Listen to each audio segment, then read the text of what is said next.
बुलेटिनच्या सुरुवातीला बातमी वासनांद अशोक खरातच्या नव्या बनवा-बनवी संदर्भातली। चिंचोके झाले, लोकांना नकली नाग दाखवून झाला आणि ह्याच अशोक खरातनं आता अंधश्रद्धेवरती विश्वास ठेवून बळी पडणाऱ्या लोकांना लाखोंचा गंडा घातला एका मधाच्या माध्यमातून। हा मध त्यानं लोकांसमोर आणला आणि या 1 किलो मधाची किंमत त्यानं 9 लाख रुपये ठेवलेली। 1 किलो मधाची बाटली हा अशोक खरात भोंदूबाबा 9 लाखांना विकायचा। हा मध कामोत्तेजक आणि शक्तिवर्धक असल्याच्या भूलथापा सुद्धा या अशोक खरातनं मारल्या आणि अनेक जण त्याच्या भूलथापांना बळी पडले। लाखोंच्या घरात लाखोंचे पैसे मोजत अनेक लोकांनी या मधाच्या बाटल्या विकत घेतलेल्या। लैंगिक अडचणी घेऊन येणाऱ्यांना हे मध विकलं जायचं।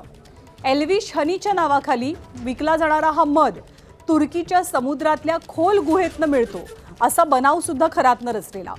हाच मध विकून त्यातून मिळवलेली रक्कम ट्रस्टच्या नावे घेत ब्लॅक मनी व्हाईट केल्याचं सुद्धा पोलिसांच्या तपासातनं निष्पन्न झालंय। त्यामुळे चिंचोके झाले, नकली खडे झाले, नकली नाग चालवून झाला आणि आता लोकांना गंडा अशोक खरातनं आणखी एका कारणाने घातलेला होता, तो म्हणजे हा मध।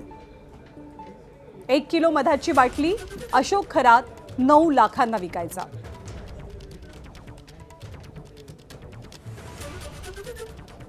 तर अंधश्रद्धेचा खुला बाजार मांडत अनेक महिलांचं लैंगिक शोषण करणाऱ्या खरातला आज न्यायालयात हजर केलं गेलं आणि त्याला 29 तारखेपर्यंत 29 मार्चपर्यंत पोलीस कोठडी सुनावण्यात आली आहे। नाशिक सत्र न्यायालयामध्ये खरातच्या विरोधात सुनावणी पार पडली।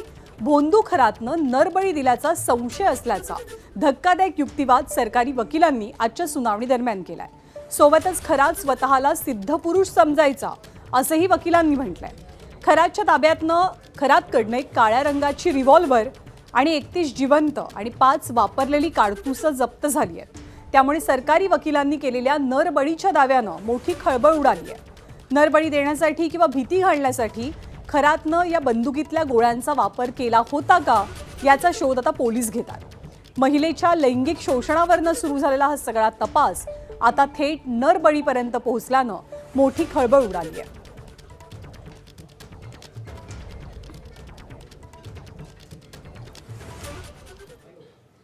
तर कोर्टामध्ये आज अशोक खरातला जेव्हा सादर केलं गेलं तेव्हा कोर्टात युक्तिवाद नेमका काय झाला तोही आपण पाहूया।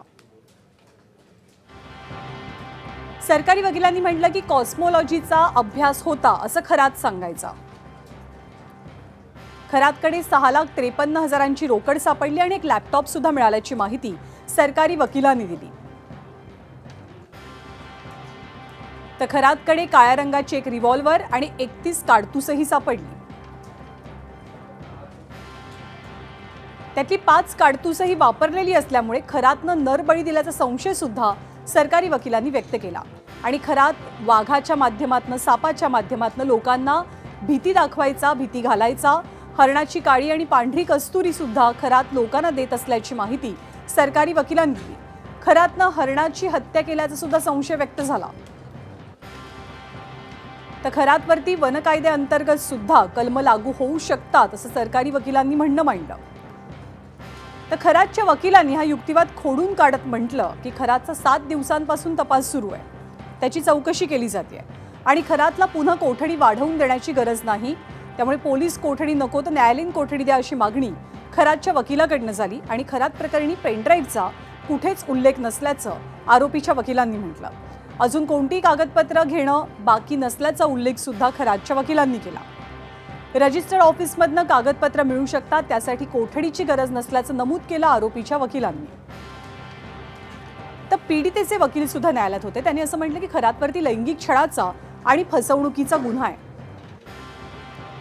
7 दिवसांची कोठडी खरातला दिली जावी कारण यातून समाजामध्ये संदेश जाईल।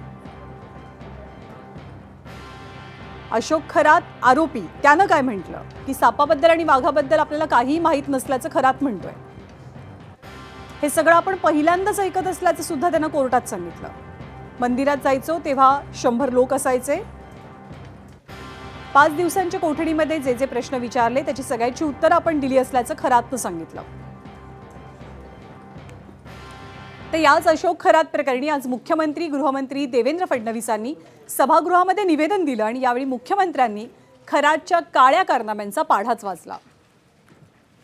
आरोपी अशोक खरात याने माहे फेब्रुवारी 2020 ते दिनांक 18/3/2026 रोजीच्या दरम्यान ओकस प्रॉपर्टी कॅनडा कॉर्नर नाशिक येथे फिर्यादी महिलेस बोलवून ती एकांतात कार्यालयात असताना 30 तांब्याच्या बाटलीमधील मंतरलेले पाणी पिण्यास देऊन धार्मिक विधीचे नावाखाली वेळोवेळी फिर्यादी यांच्याशी शारीरिक संबंध केले। यातून फिर्यादी यांना दिवस गेल्याने अशोक खरात यांनी गोळ्या खाण्यास देऊन फिर्यादी यांचा गर्भपात घडवून आणला। अशोक खरात हा देश सोडून पळून जाण्याची शक्यता होती। तो पळून गेला असता तर त्याला शोधणे जिकरीचे ठरले असते। त्यामुळे पोलिसांनी त्याचा लुकआउट सर्क्युलर जारी करण्याबाबत अहवाल एअरपोर्ट अथॉरिटी यांना 10/3/2026 रोजी सादर केला व एअरपोर्ट अथॉरिटीने तात्काळ त्यास परदेश गमनासाठी बंदी घातली। विशेष पोलीस महानिरीक्षक कायदा व सुव्यवस्था यांच्या आदेशान्वये करून दोन्ही तपास SIT कडे वर्ग करण्यात आले। दरम्यान राज्य महिला आयोगाच्या माजी अध्यक्ष रुपाली चाकणकर यांच्या बोटाला झालेली जखम आणि भोंदू खरात सोबत असलेली त्यांची जवळी यावरनं विरोधकांनी अनेक सवाल उपस्थित केले आणि आता सुनील तटकरेंच्या बोटाला झालेल्या जखमीवरनं सुद्धा विरोधक मैदानामध्ये उतरले। तटकरेंच्या बोटाच्या जखमीवरनं दोनही राष्ट्रवादी आमनेसामने आल्या। काही दिवसांपूर्वी तटकरेंचा खरात सोबतचा फोटो समोर आल्यामुळे विरोधकांनी आरोपांच्या फैरी झाडाला आता सुरुवात केली आहे।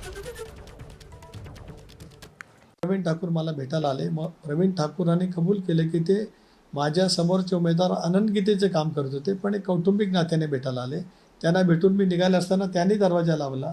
त्यावेळेला माझ्या इथे जखम झाली। तिथेच चोंडीच्या हॉस्पिटलमध्ये जाऊन 5 मला स्टॅपलही टाके मारले। आता याचा अर्थ कोण कुठे लावणार असेल तर दुर्दैव आहे, याच्यापेक्षा काय म्हणू। तर गाडीचा दरवाजा बंद करताना आपल्या बोटालाही जखम झाल्याचं स्पष्ट केलंय सुनील तटकरेंनी।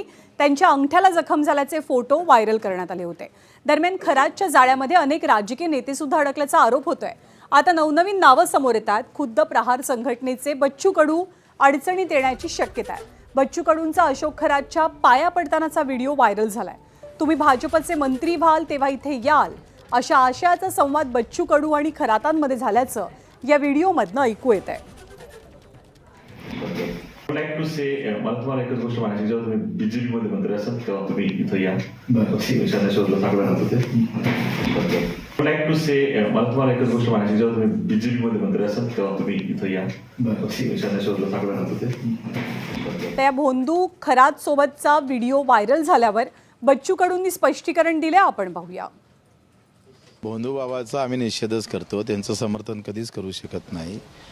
आणि कार्यकर्त्यांना आम्हाला मंदिरात नेलं, महादेवाचं मंदिर होतं, महादेवाच्या मंदिरात ते भोंदू बाबा तिथं होते। त्यांनी माझा सत्कार केला, फेटा बांधला आणि काय म्हणतात त्याला, आता एक कोणताही वरिष्ठ माणूस आमच्या वयापेक्षा जास्त आहे तर ते आपली संस्कृती आहे, आपण पाया पडतोय, ते झुकून आपण असं फक्त त्याला एक काय म्हणते मान सन्मान म्हणून समाजाचं मन राखावं लागतं। कधी कधी आम्हाला माहीत असतं का हा बाबा कामाचा नाही, हे सगळं धोताण आहे, पण समाज मन नाराज झाला नाही पाहिजे म्हणून एक आम्हाला जपावं लागतं।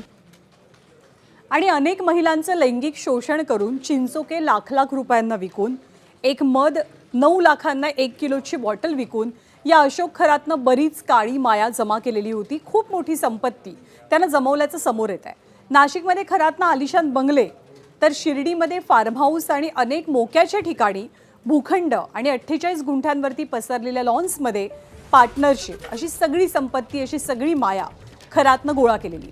शिर्डीतल्या वॉटर पार्क शेजारी निमगाव शिवारात असलेल्या कोट्यवधींच्या मालमत्तेवरती सुद्धा भोंदू बाबा भागीदार आहे। 48 गुंठे परिसरात असलेल्या सिल्वर ओक लॉन्समध्ये अशोक खरात भागीदार असल्याची माहिती आहे। शिवानिका ट्रस्टचे उपाध्यक्ष जितेंद्र शेळकेंचे बंधू महेंद्र शेळकेंच्या लॉन्समध्ये या भोंदूची गुंतवणूक आहे। शिर्डीत अनेक मालमत्ता अशोक खरातच्या नावे असल्याची चर्चा असून या मालमत्ता त्यानं कशा मिळवल्या याची सुद्धा आता चौकशी होतीये।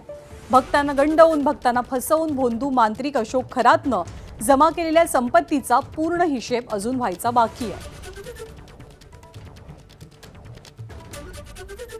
तर याच भोंदू बाबा अशोक खरात संदर्भात, त्याच्यावर होणाऱ्या कारवाई संदर्भात मुख्यमंत्र्यांनी सभागृहात निवेदन दिलं आणि मुख्यमंत्र्यांच्या निवेदनानंतर खरात प्रकरणावरनं राजकारण कसं रंगलं तेही पाहूया। माझा आपल्याला एकच फक्त प्रश्न आहे की नुसतं आर्थिकदृष्ट्या नाही तर या सगळ्या गोष्टीमध्ये अधिकाऱ्यांना माहिती असून सुद्धा त्यांनी ही गोष्ट कानाडोळा केला आणि म्हणून इथपर्यंत आलं आपण सगळी हिस्ट्री 2022, 23, 24 पासून सगळी सांगितली. त्याचबरोबर राजकारणातल्या काही माणसांची नावं अध्यक्षमध्ये समोर आलेत, फोटो समोर आलेत. आपलं महाराष्ट्र राज्य हे पुरोगामी महाराष्ट्र राज्य आहे. छत्रपती शिवाजी महाराजांच्या विचारांचं हे राज्य आहे. तुम्ही आम्ही अंधश्रद्धा निर्मूलन कायदे करतो. अशा वेळेला जे कोणी याच्यामध्ये आहेत ते सुद्धा याच्यामध्ये गुंतलेले आहेत, त्यांची आपण चौकशी करणार का? अध्यक्ष महोदय, स्पष्ट आहे की यामध्ये काही IPS, IAS, महसूल विभागाचे अधिकारी, यामध्ये तहसीलदार, हे काही अधिकारी आहेत. ठीक आहे, आपण फोटो कोणाचे कोणाबरोबर काढतो त्यामुळे त्या फोटोवरून कोणावर गुन्हे दाखल करणं हे योग्य होणार, याच्याशी तर आपण सगळेच सहमत आहोत. परंतु त्यांना या गुन्ह्यावर पांघरून घालण्यासाठी त्याला मदत केल्याची माहिती आहे, ते वाचवल्याची माहिती आहे. म्हणून ही चौकशी त्यामध्ये यांचा पुन्हा पुढे त्यामध्ये हस्तक्षेप होऊ नये, दबाव वाढू नये म्हणून न्यायाधीशाच्या देखरेखीखाली ही चौकशी व्हावी असं आम्हाला वाटतं. या संदर्भात आपण निर्णय घ्याल का? तर अशोक खरात प्रकरणी कुणालाही पाठीशी घातलं जाणार नाही. जर कुणी मदत केली असेल, चूक केली असेल तर प्रत्येकाला शिक्षा होईलच, हे मुख्यमंत्र्यांनी स्पष्ट केलं आहे. फोटो कोणासोबत आहे यावरनं त्याला आरोपी करता येणार नाही. पण आता आपण डिलीटेड डेटा पण या ठिकाणी संपूर्ण काढतोय. त्यामुळे डिलीटेड डेटामध्ये कोणाचा संपर्क होता का, कोणी व्यवहार केला आहे का, कोणी मेसेजेस केले आहे का, या गोष्टीत जो कोणी असेल त्या प्रत्येकाची याच्यामध्ये चौकशी केली जाईल. त्यामुळे याच्यामध्ये कोणालाही आपण पाठीमागे घालणार नाही. कोणी डायरेक्ट केली असेल, कोणी इनडायरेक्ट केली असेल, कुठली मदत असेल तरी तो धडा आपण शिकू. ABP माझा, उघडा डोळे बघा नीट.